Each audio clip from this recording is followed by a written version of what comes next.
What up, boo-boo kitty? It's me, Keish, and I'm here with this week's All Tea, All Shade, Real Housewives of Beverly Hills, Season 14, Episode 3 review. Don't mind me. Yes, I look like the little boy from E.T. Phone Home, but whatever. My hair done underneath. I'm just cold, and I don't like turning on my heat, because then I get too hot. I know I'm premenopausal, but whatever. That's neither here nor there. Love you guys. Okay, so in this week's episode, we begin with Kathy planning a weekend getaway for her and the girls. So in order to invite them, she put together these little travel size suitcases that were personalized with their initials and a bunch of goodies on the inside. And she literally took them to each of the girls wherever they were at. And she gave the girls these hats that are apparently a big splash in the south of France, but to me they just look like coffee filters. Coffee filters are the little cupcake little trays that you use to make cupcakes. But you know, she say they all the rave down there in France. You know what I'm saying? I think that she should have left them over there in France, you know. Mind you, one of y'all said that this picture right here looked like a dick. It's not a dick. It's actually a lady and her body and her booty. First of all. But y'all ignorant. Stay out my background. Anywho. So, Mo visits Kyle at their abode. Remember, he moved out. Mo look good, though. He done lost weight, honey. He looked young and sprite. Him and Kyle look good. Even though I don't like Kyle, they both look great. And, baby, Miss Kyle is so irked that man is happy. She changed the color in the bathroom, asked him how he liked it. He was like, it's great. I love it. I love it. And she asked him about something else. Oh, I love it. I love it. How's your place? Oh, I love it. I love it. It's great. Like, she wants him to be upset about something, I guess, to show that he still cares. And the fact that he isn't disputing anything that she's doing is showing her that he's content with the way things are. And I think that she assumed that he would be like sad and depressed and groveling and wanting her to, you know, be with him or wanting to come back home. And that's not the case. And she is bothered by it. Okay. And I think she's having buyer's remorse when it comes to dropping him to get with Morgan. Even though I still think that their relationship is kaput, I think that she pretty much, it's not like wanting her cake and to eat it too, but I just don't think that she wants to see him with anybody else. And I mean, why would you? You've been with this man for majority of your life, like 30 something years. And that is a big adjustment to go from being with somebody for 30 years of your life, which is half of your life, to now having to be like friends with this person and not having any like claim to this person. You know what I'm saying? You go back to that awkward stage, and it's so weird. They sit down and talk, and he tells her that PK got his new place and that it was fully staged, meaning that the place already came with furniture. He didn't have to do anything. And Kyle says that, you know, unlike you, and he kind of like, look like, what? And it's because he got a place for 6 months, but yet and still he went out and bought furniture for his apartment, which lets Kyle know that you don't make such a big purchase like that if you're only planning to stay 6 months like you said.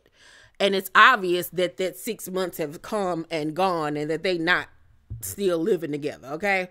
But, you know, just during the whole conversation, she keep on throwing stuff out there, making little slick comments or whatever. And it's like, well, Kyle, you know, you initiated this. You initiated this. You said that man did something that was unforgivable. We still don't know what that was. We could only assume. And that's the reason why things went kaput between y'all. But I honestly feel like what that lady said season 1, that after the kids leave the house, you two will get a divorce because you don't have anything in common. And I do think that that's the case. I think that you two grew apart. You had your career and things that you were working on, your family issues. He was out here building the agency, traveling the world, trying to make a name for himself. And I think that you all started to live two different lives. And then the older that you all became, I think that you started to realize certain things about you and your sexuality or whatever. I think that Mauricio feeling himself, why wouldn't he? He's a handsome, rich man. He probably got, not probably, he got women throwing their cootie cat at him left and right. You know, I've been thinking he been cheating, you know, and I think that that's what it is, to be honest with you.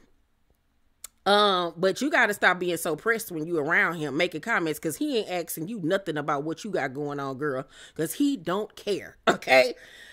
Mauricio is outside and so is PK, and you need to be outside with Morgan. Erica and Dorit talk before the trip, and Erica tells Dorit that she told Kyle that the BravoCon thing wasn't on purpose. After viewing the footage, like, it's not that big of a deal for you to be sitting up here getting so mad over that. And I'm glad that somebody told her, because you look stupid. Dorit says that Kyle, however, intentionally hurts her all the time. And she points out throughout the years when they've gotten into it over certain things. And the last time being because of what happened at the reunion, not this past one, but the one before that, where when she tried to, you know, butt in and give her thoughts or advice on the Kyle and Kathy situation. And Kyle was like, you know, can I just talk to my sister right now? Can you be quiet? She said that Kyle didn't talk to her for 6 months after that.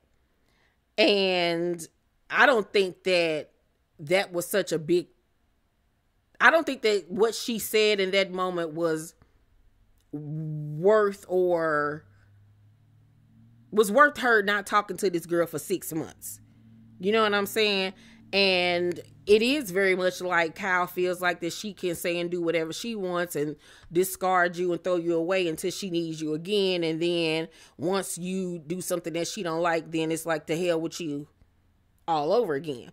The only person she could never do that with and would never do that with is Lisa Vanderpump, Erica, and Lisa Rinna, because she can't overpower them. They're more confident and assured with themselves. She could never run over them. Remember how I used to be with her and Lisa Vanderpump? She used to grovel at Lisa's feet and beg her to be her friend. Lisa used to be the one that would ice her out, and she would beg for Lisa's friendship. She's now doing that to Dorit and Sutton because she felt like she can. But now Dorit is like, you must have forgot who I am. You must not know about me. You must not know about me. Like, Dorit like, girl, don't get it twisted. Like, please don't.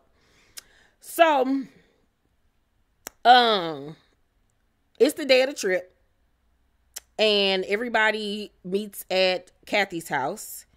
And Erica asked Dorit how she is, and she was like, you know, it's been a rough start. So apparently her kids really had a tough time with her leaving and going on the trip because her mom wasn't there to watch them. You know, it's just the nanny. And she has not spoken to PK in a week. She thought that, you know, when he said that we're not going to talk 5 times a day was something. She didn't know that it was literally going to go from 5 times a day to nothing. Like, how you have not talked to this lady in a week and you got kids with her? Like I said last week, PK a bit more worried about them kids, child. He is done with this marriage. He is done with her. He is done with that family, okay?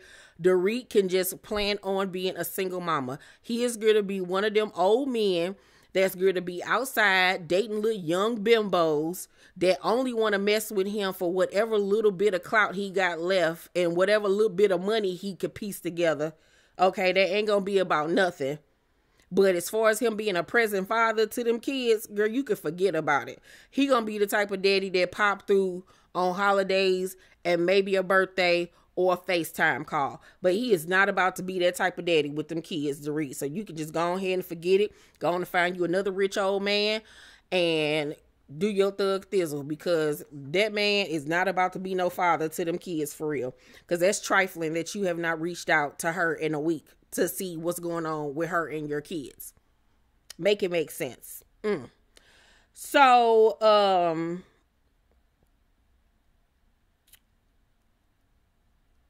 what's her name? Jennifer arrives, honey, with her Louis Vuitton boat purse. She got a hat, Louis Vuitton hat bag, honey. And Erica was salivating at the mouth. She was so jealous because she was looking like, oh, if I still had Tom stolen money. I had that stuff too. Girl, but she got a new car on this episode, so, you know, she moving on up. So they get to the destination, and they're having lunch, and Dorit and Bose are talking, and Bose asks how she is, and Dorit tells her how she found out via a text message that PK had gotten him an apartment. And he did not talk to her about it beforehand or anything like this. So she is just dumbfounded. And, you know, they're talking about that. And I do think that that's trifling that he went and got an apartment, didn't even say anything to her about it or whatever. But she said something, though, in her confessional that she thought that he would at least run it by her. Because basically, no, he didn't think that I was just going to send my kids over there and I ain't seen a place or anything. And it's like, I get it. I very much get it. But that says a lot about how you look at him as a father and as a parent, that you don't even trust that he would get a place that would be safe for your children. That says a lot right there. Because Erica was the one that was like, why are the kids with a nanny and not their daddy? Like, what's going on with that? So as they're having a conversation, Garcelle is on the other side of the table, like looking down, paying attention to what they got going on. And she says to the other girls, you know, are we not included in this conversation? Like, what's going on? And it's like, Garcelle, stop being pressed about what they talking about, girl. For you to not like Dorit, you all up in her business. Why you care and why you want to know? Like, you're being weird. You should have your own thing to be talking about at the table. Stop worrying about what's going on down there. They can have their own one-on-one conversation. They don't have to be like, hey, table, this is what I got going on. Like, have your own business going on that you could talk about. I ain't like that. Garcelle. Pull it together. Because stop trying to live vicariously through what Dorit got. Especially, once again, if you don't like her and you always got something slick to say. Mind your business, Garcelle. So we then learn about Jennifer Tilly's past divorce, because divorce comes up, and we learn that she was married to the creator of The Simpsons. They were together for 10 years, married for 7. They got a divorce, and she got 30% of the stock in The Simpsons and The Simpsons earnings, my bad. So it says Jennifer Tilly revealed on Real Housewives of Beverly Hills that she gets 30% of The Simpsons earnings from her ex-husband, co-creator Sam Simon. They divorced in 1991, and even though Simon left the show in 1993, he earned between $20 and $30 million annually. Tilly still pulls in $6 to $9 million a year from the deal. Like, this lady never had to work again in her life. And just imagine, like, if she's being smart with her money, which I hope that she is, you know how much money she has accumulated through the years? Just from the earnings from The Simpsons. And remember back then, nobody thought that The Simpsons would go on to be the phenomenon that it is all of these years later. And it doesn't look like it's ever going to stop or slow down. I think, isn't it like one of the longest running cartoons ever? Like, that lady ain't never got to make another movie, ain't never got to play another game of poker or nothing. Okay? Like, that's what's up. That's when you're with a purpose, okay? Get it, Jennifer Tilly. Shit. Let me go out here and find me an animator.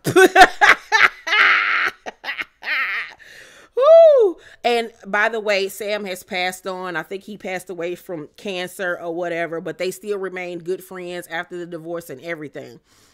They do a relay race, child. Dorit face plants twice. It was funny AF. That night before dinner, Sutton, Garcelle, and Jennifer Tilly are talking. And let me just say this. If y'all are not watching the after show, watch the after show on YouTube or on Peacock. They not even really giving us the Jennifer Tilly so far that we're getting on the after show. Jennifer Tilly funny as I don't know what. I mean, we all know that she's funny. But not only is she funny, but she imitates the other girls and she can read down, honey. Read down. Yes! And I'm living for it. So they're in the bathroom talking about how they all felt excluded from the conversation that Dorit was having with Bose. And I'm like, why do y'all care so much? Why? Like, y'all all being weird. And I don't like that for y'all. I don't like it because it's giving like thirsty. Like, why do you care? Like, huh? So Garcelle makes a comment, talking about she just met this girl. Like, basically, like, you can talk to her about what you got going on in your life. A person that you just met a week ago, but you not talking to us. Why would you even want her to talk to you about anything, Garcelle, when you don't even care for Dorit? Y'all don't care for each other. You don't like her. So why do you care? It's very confusing, and I'm just not here for this, Garcelle. You making me mad. You're making me mad, and I love me some Garcelle, but like, you're doing the most, okay? You're doing the most. And then she says, we want to get to know Bose too. Get to know her. Now, I don't know if she was saying that basically saying like she was hogging all of Bose's attention at the table, but that's just at the table. Call her up, text her, go have lunch with her on your own. Like, get to know her in your own time. Like, I'm just so confused. So they head to dinner. Loved Dorit's outfit from head to toe. Fabulous. I would wear that myself in a heartbeat. Okay. At dinner, Kyle tells Dorit in front of everybody that she wants to talk to her at some point. And Dorit was like, basically like, no, it ain't gonna be at no some point. Let's talk about it now. So they get to talking about their issues. And Dorit tells her that she showed Erica and Kathy the video from BravoCon, and that Erica was surprised that that was what Kyle called herself being mad over. So you could tell Kyle in her head was looking like, oh, that's what you said, bitch? Okay. Okay. And Erica just sitting there. If there was anybody else, like Sutton, Kyle would have said something to Sutton. But she not going to pull that shit with Erica because she know Erica cuss her ass out. Kyle is a pussy, okay? A pussy. So Kyle was like, well, there was more pieces to the puzzle. And this is what I'm talking about. Like, every week you add on a different grievance when it comes to this lady. Because now one of the issues is that at BravoCon, with that viral moment with the guy that got up and asked Kyle, why does she keep on trying to make fetch happen with Teddy when we, the fans, don't like Teddy and don't want her back on the show? Now she's saying that Dorit was wrong for not sticking up for Teddy because they're friends. And that she didn't stick up for her because she's so concerned with what the viewers thinks and she wants to look good to the viewers. And she was like, I don't give a F what the viewers think. That's you that care what the viewers think. Now, do I think that that's 100% true? No. I do think for the last, 4 or 5 years that Dorit has cared what the viewers thought of her. That's why she stepped back on the attitude and the mouth, and now she's giving it to us again because her job was on the line. She knew she had to step up. But at the same token, now you just grasping for straws, Kyle, because she didn't stick up for Teddy. Fuck Teddy. Don't nobody give a damn about Teddy cheating ass. Nobody. And I got a story about Teddy coming up too and her cheating scandal. Don't nobody care about her but you, because you probably fucking her too. Like, stop. So then Kyle says the final straw is when you showed my text messages to everyone. I don't blame Dorit for showing that text message because you're not about to continue to play in my face. You ain't talked to me for months. And then the night before the reunion, you want to send me a text basically trying to manipulate me into not bringing up anything and sticking up for you, girl, fuck you. No. So, Dorit says Kyle has been painting her in interviews as being a bad friend, and they going back and forth, and Kyle says, God gave you 2 ears and 1 mouth for a reason. Can you let me talk? And Dorit said, it's okay, Kyle. It's time for you to fucking listen. And here go Kyle. Because once again, she not used to that energy coming from Dorit, baby. She know what to do. And then it was a to be continued.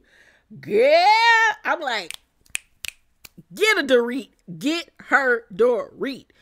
I can't wait to see like what's going to come of this, because we're only 3 episodes in. Like, I don't really want to see 17 episodes this season of them constantly going back and forth. We need something else to come into play with the girls. It's still entertaining for now, but it's about to get boring in a minute. So like, we need some other energy coming in to play, some other storylines coming in to the fray. You know what I'm saying? I want to see more of Jennifer Tilly. I want to see more of Bose. Yeah, I want to see, like, I don't care about Erica buying new furniture. That's, girl, no. She should have been demoted as a friend if that was going to be her storyline this season, child. But other than that, this is a really good season. I'm loving that Kyle is being held to the feet, to the fire, to the flame, whatever it's called, child. I'm going to give this week's episode an A because it was really good. It was really funny. It was entertaining all the way around. Love the drama, love the fashion, love the ambiance, the trip, the glamour, the richness of it all, the kookiness from Kathy, them hats, child, may they burn.